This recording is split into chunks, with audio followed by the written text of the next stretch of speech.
Crown Produce secures produce locally and from around the world for Canadian retailers. Crown Produce is also proud to secure sponsorship of university football on Shaw.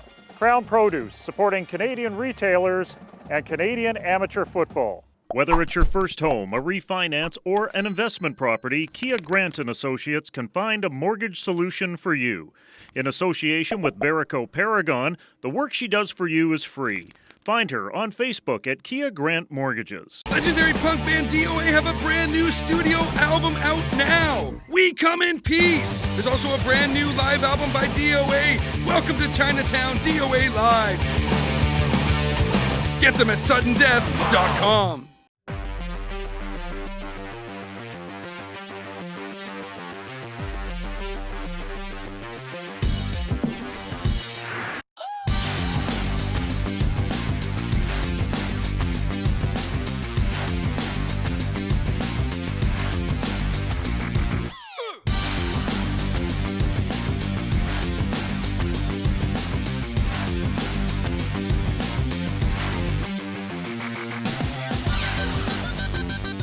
Hey, and welcome to another episode of Touchdown BC. I'm Andrew Wadden. Of course, I'm joined each and every week by Ryan Sullivan.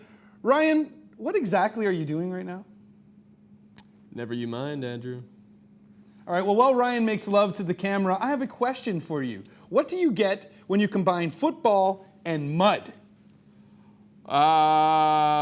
Muddy football game? That's exactly what you get. And we had one go down in West Van over the weekend. It was wet, it was ugly, but the smell of caviar was still flowing down from the British properties. Vancouver College coming across the water to take on West Van. Start things out with Finn Morales finding Mateo Lapour. That's a nice chunk of change. Finn kind of had some trouble though. He then nails a VC defender right in the numbers, an easy interception. What was he thinking with that one? The run back afterward gets shut down by the mud in the middle of the pitch. The day would start to dry up, but the picks kept raining down. Morales again gets picked. His scrambling wasn't helping the squad, not much either. A very rough day at the office for the kid with one of the greatest names in high school pigskin.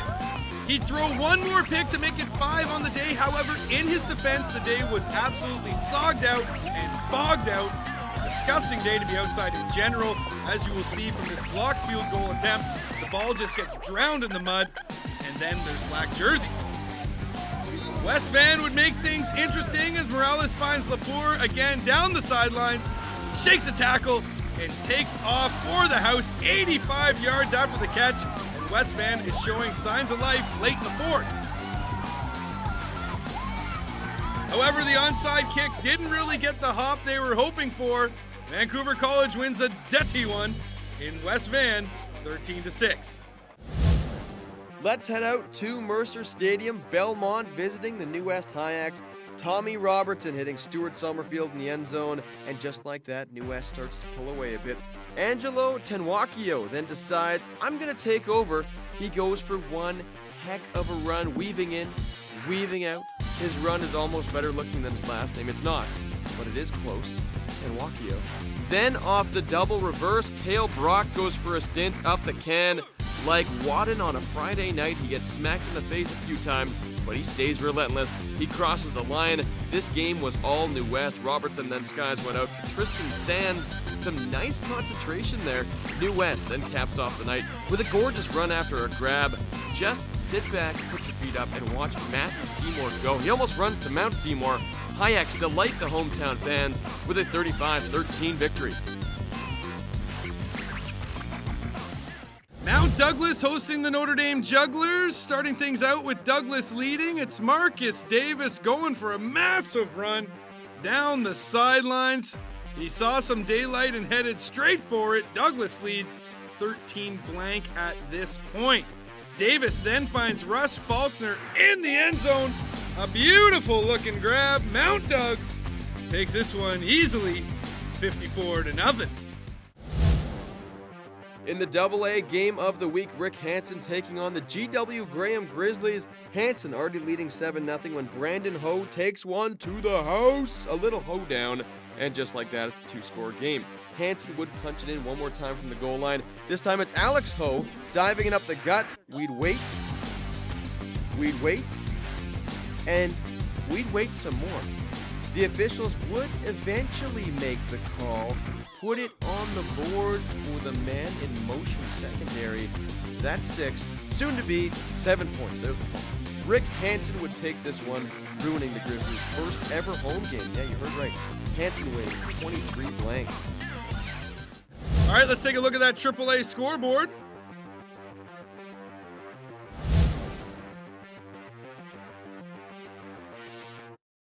Quick glance at the AAA standings now.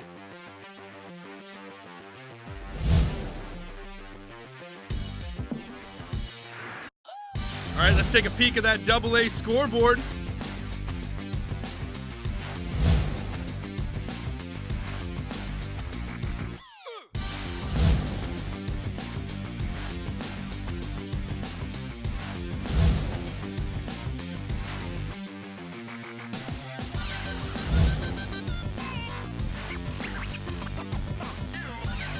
Standings time around AA.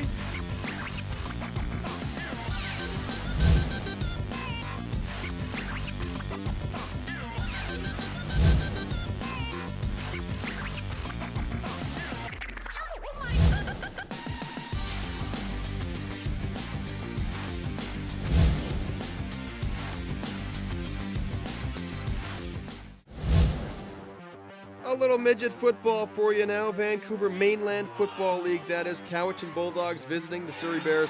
Bears score the first touchdown. Peter Haber with the grab. Surrey leads early on. Things would kind of fall off the rails after that, though. Number 15 in your programs, Eric Williams with a sweet run back off the punt. Look at him go.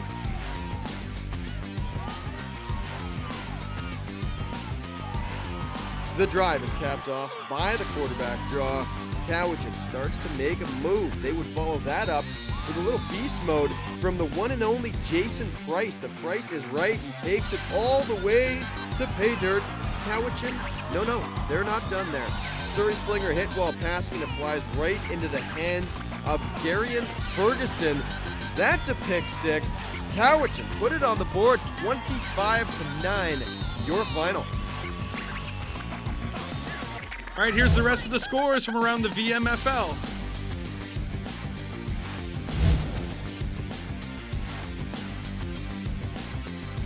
Here's your midget standings board. A few weeks ago, the Langley Rams visited Nanaimo and the VI Raiders and got trounced. It was a long ferry ride home. Now what Langley has going for them is not only are their uniforms the exact same as the San Diego Chargers, they are playing at home. What would happen in that rematch?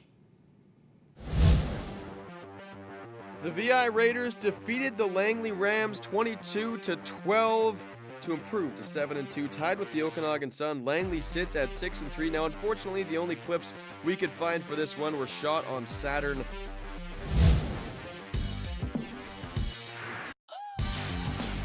All right, here's the rest of your scores around BC Junior Football.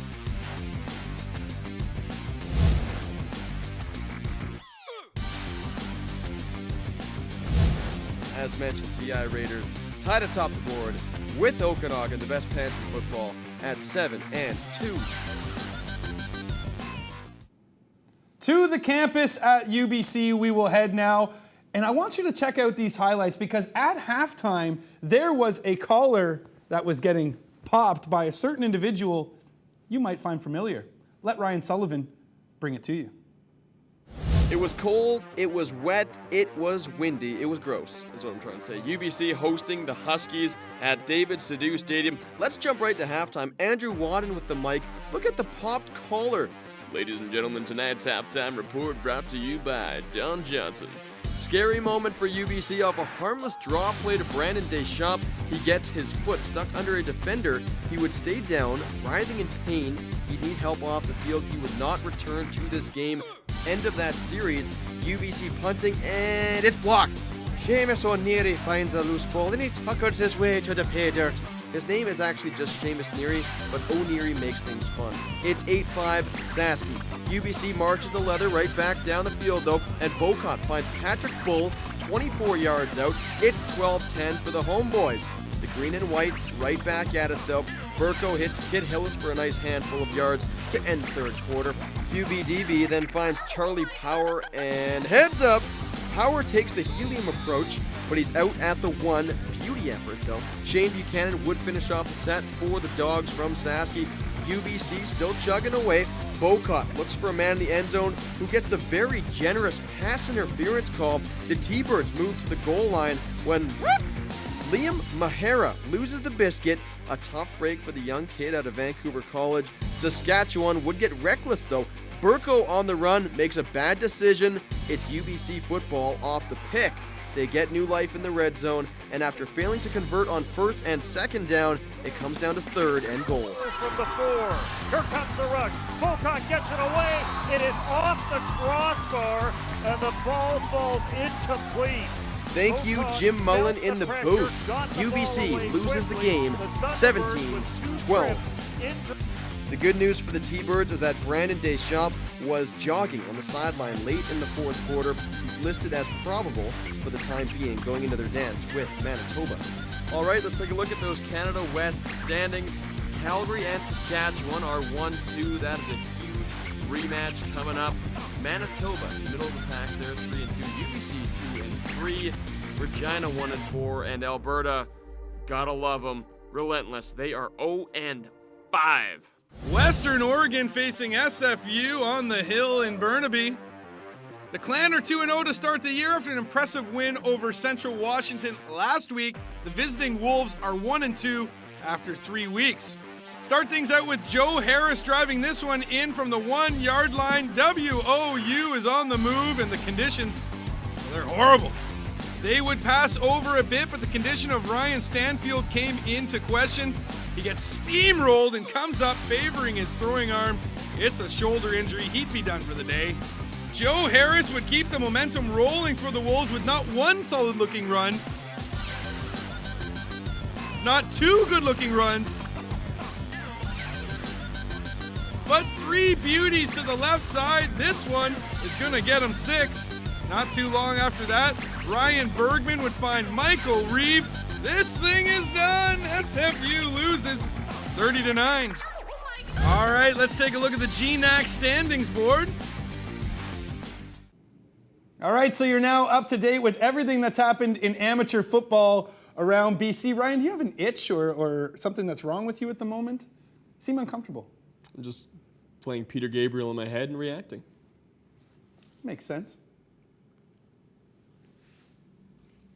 Crown Produce secures produce locally and from around the world for Canadian retailers. Crown Produce is also proud to secure sponsorship of university football on Shaw.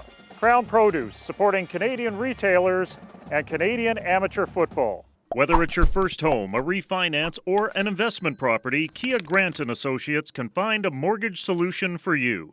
In association with Verico Paragon, the work she does for you is free. Find her on Facebook at Kia Grant Mortgages. Legendary punk band DOA have a brand new studio album out now. We Come in Peace. There's also a brand new live album by DOA. Welcome to Chinatown, DOA Live. Get them at suddendeath.com.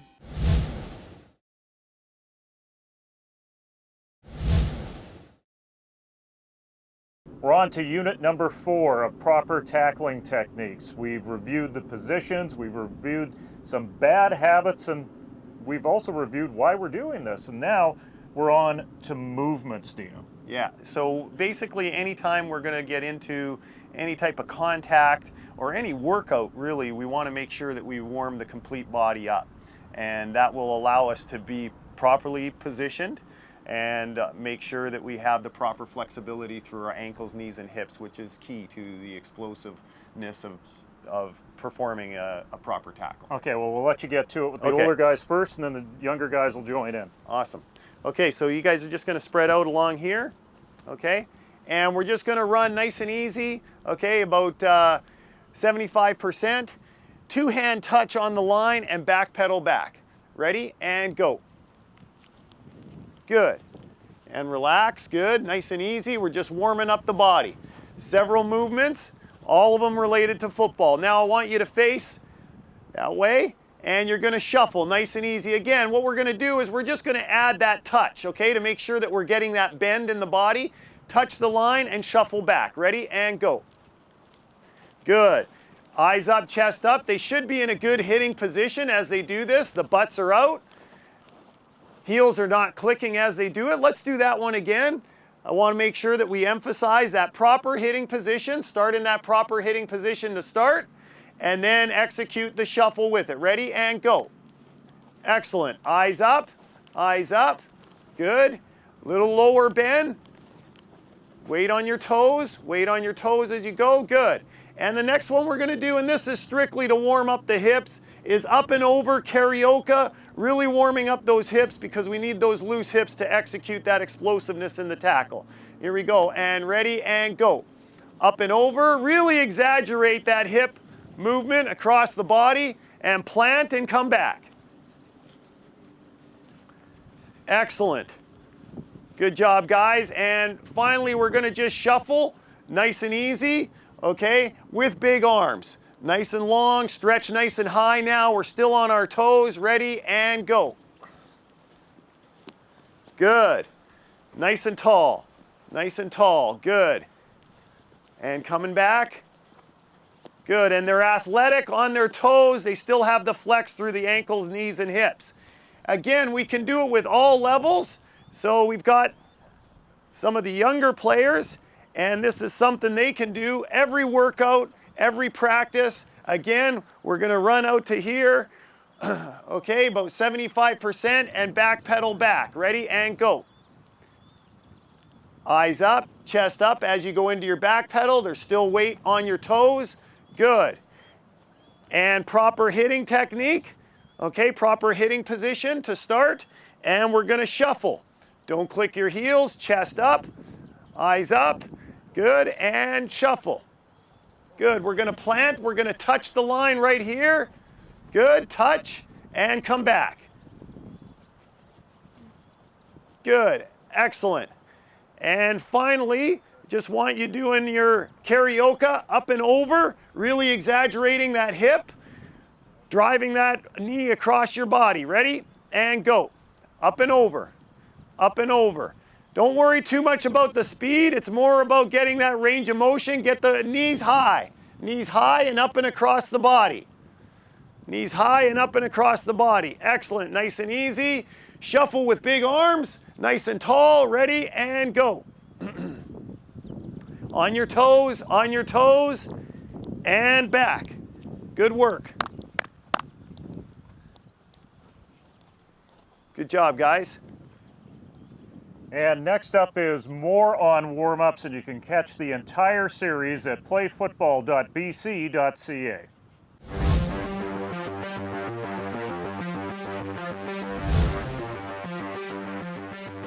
And working with Lexi Sanchagrin, who's been with Team BC for 4 years and works with Belmont High School on Vancouver Island. And we got a few drills we're going to work with the DBs today. Alexi, what's the first one? First one, I like to start the indie periods with fast feet drill, and there's different variations that you can work on right now. Call it like the sewing machine. So we're going to work having quick feet, work on a back pedal position from one cone to the other, and work on our peripheral vision. And as soon as we see the second cone, we're going to go and do a straight back pedal afterwards. Coaching points that we look at obviously is quick feet. Defensive backs need to be able to change position, directions very quickly. So we're looking for quick feet, low center of gravity so we can change direction, and good form on the back pedal. Excellent. And from there, what progression drill will we work on? Will we move on to? The next drill we're going to work on, again, defensive backs is all about being able to play in space and being able to change direction. So the second drill we're going to do is a man-to-man drill where we want to keep leverage. We'll talk often on defense about keeping the proper leverage. So the drill we're going to do is basically just weaving to be able to keep the leverage that we choose to have on defense. For corners, we want to start inside shade most of the time for man-to-man coverage, using the sideline as help. And for the safeties, often we're going to use the free safety as inside help, so we're going to be working towards an outside shade. So we're just working, weaving to keep that relationship with the receiver as you're backpedaling. Excellent. And working from there, that'll be our second drill. And the third drill that we're going to work on today is? It's an arrow drill, which is very important for every position for defense, but in my opinion, most specifically for defensive backs. Again, having to play in space and having to defend very talented athletes.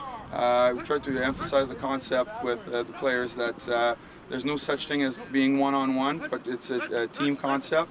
So every time that the ball carrier has the ball, we're going to be attacking him from both leverage, outside in and inside out leverage, and keeping the proper position so that we can make a good tackle on him. Got to keep low center of gravity, stay low, hips low, set up. Okay, it's Jim back with Dino again. Let's take a look at the first drill here. And what are we looking for in terms of good technique here, Dino, in this first drill? We're really looking at the level that the players are playing at. They want to have a low pad level, good ankle, knee, and hip bend, so that their leverage and their ability to change direction is maximized, as well as working the hips and the feet. The feet really working and seeing how smooth the athletes transition from the little quick feet drills into their back pedal. Now, we heard the word sewing machine out here. Tell us why we need to see the quick feet in this phase of the workout. The quick feet will allow them to change their direction. They're keeping them underneath the hips. So what we really want to make sure is with a DB, one step or one false step or one step too big in the game of inches that football is going to make a difference between a receiver catching the ball and potentially going for a touchdown or a pick for the defense. Now, if you're a coach instructing this, is there any sort of tells out there of players cheating with the quick feet? Right here, what they'll do is they'll not get enough back pedal, and they'll start doing it almost on the spot and not getting that inching backwards. And the other thing is you'll see them start to get on their heels a little bit too much. And that way they're not having the strength in their ankle bend and not relying on their fast feet, but relying on just pounding, and obviously playing with flat feet will not allow them to change direction as quickly. Okay, but now we're going to do our tapioca. Okay, we're going to be out facing this way. Okay, we're going to work on our fast feet, opening our hips from one cone to the other. Once you get to this cone, you're sprinting to the cone in front of you, 45 degrees. Okay? First group, just go up the imaginary cone, okay, in front of you. Okay? You get it? Yeah, so 45 degrees, facing this way, tapioca to this cone right here. Once you get here, sprint to the cone ahead of you right here. Okay? You're the only guy that doesn't have a cone. Okay? Okay, let's go. Set, hut. Now, is this putting the two elements together from the first two drills? Yes, it's working the fast feet, working the hips, and then working on a break. So now the defensive backs are working their feet, working their eyes, and then breaking with a good, strong burst. So it's putting those fast feet together and then adding a break into it.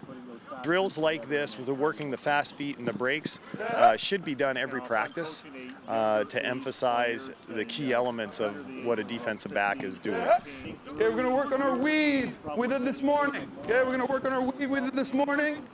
Okay, we're going to pedal. We're going to weave about 2 yards. You're going to straighten, you're going to weave, and you're going to weave again. Okay, so first group in front of me right now. Okay, first group, you're going to pedal, weave, settle, weave, settle, weave. We might just have room to do 2 weaves. We'll see how it goes, okay? And this is a phase that I would think really tests the flexibility and the versatility coming from the hips. Yeah, and it's really what it's working on is the defensive backs being loose in the hips and having the ability to keep their leverage on a receiver that's moving at them full speed forward. So the athleticism needed for the defensive back position, obviously going backwards, doing this type of drill, is unparalleled at any other position in football because they're working with a receiver who's running full speed at them forward. How critical is it to work with your defensive backs in a phase like this without introducing receivers into the mix in terms of drills? It's really important for them to gain some confidence and feel more comfortable with the movements, especially early in practice and early in the year, and be able to obviously transition into working against receivers afterwards. Thanks everyone for watching this week's episode of Touchdown BC. See you next week.